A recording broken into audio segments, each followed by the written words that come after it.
Top three picks.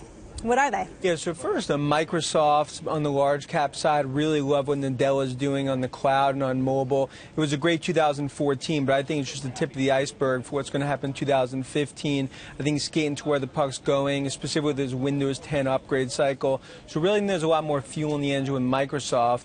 Then you get to cybersecurity. Palo Alto remains our top favorite right there.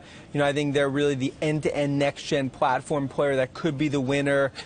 Also a good 2014, but I think what we're seeing on cybersecurity from enterprise and from governments, they're really seeing a surge of spending. I think that's really the one that's going to see a lot of benefits from IT budgets.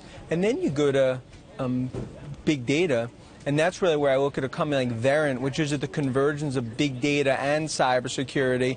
I'd say an underloved stock, but I think that's when you can see multiple expansion as well as numbers going higher as they play into that big data trend. So, the big question that a lot of people have is, are tech stocks in a bubble? We've seen tremendous gains last year, 19% in the S&P 500 tech index. I mean, what do you think? Yeah, some of that's covered tech, from 99, 2000 to today. I do think there's a little more meat on the bone relative to the actual fundamentals, as well as it's really like a paradigm shift in terms of the cloud, in terms of big data, in terms of cybersecurity. I do think investors have to be careful that a rising tide doesn't lift all boats necessarily. I think you got to pick the winners, you pick the subsectors. That's why big data, cybersecurity, and cloud are really where we've been putting our money for 2015. What names do you think are going to be big losers?